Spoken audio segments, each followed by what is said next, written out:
This many years ago, if you've ever been to Accrington, you may have heard the story of Miss Burschough's children, and this is the sad story. What happened on the 1st of March 1867. It was probably like a normal day for the children. They were probably coming to school. Mrs. Burscough was probably there at home. She lived on Blackburn Road, lived above her parents' shop, probably getting ready for school, having breakfast, getting ready to go in there and meet the children. But unfortunately, that day was going to be the last day that she saw 9 of the children. The story is not really well known around Accrington, but I decided to do a little piece on it out of respect.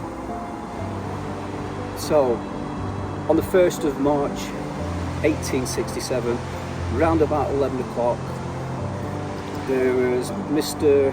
James Duxbury's workshop. There's one of these here where I'm going to show you in a moment. And downstairs he used to do a lot of stuff for the weaving and for the wefts and stuff, and use resins and things like that. And Mrs. Burschough's school was upstairs.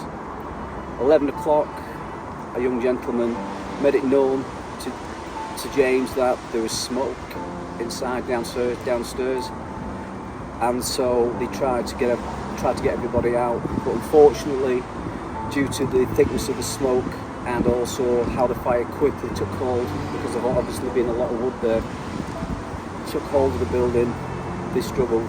One of the first people on the scene was P.C. Burton, who managed to secure a ladder from somewhere. Mrs. Burscough, she managed to get quite a few of the children out from the top floor. It's reported that she had 2 or 3 of them hanging to her legs and to her arms and 2 of them to her. She did try to go up again one more time, but was beaten back with the smoke and the fire. So what happened then was they got the ladder, put it up and smashed the window to help the children that were stuck upstairs, and obviously where the fire was, and come downstairs because of obviously the smoke and everything else, and the stairs not being accessible. It went in quite a few times to get the children out, and around Accrington, news quickly spread, and all the parents of the children were rushing down to where the school is or was.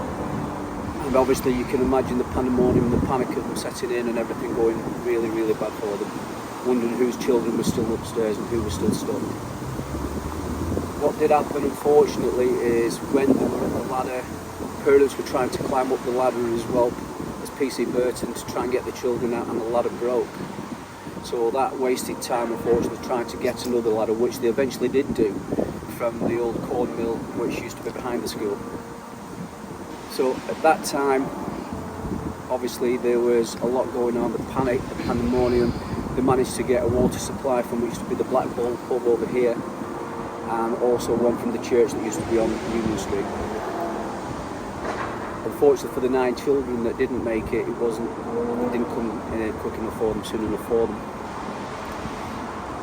It was said in the newspaper that the fire was started by some resin being next to with a heater, which was keeping the place warm, and also drying the threads off for the industry that we're using, like I said, the cotton industry. That's what they said the fire was, but unfortunately, like I said, 9 of the children didn't make it. It's a sad thing. In the paper it also said that they found the children cuddled together in the centre of the room, which must have been awful. So, a sad story for Accrington. Very sad story for Accrington.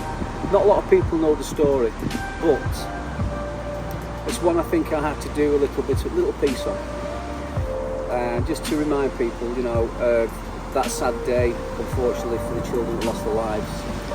So, next time you're in Accrington, and if you happen to go past the old viaduct here, just spare a moment and think about Mrs. Burscough's lost children.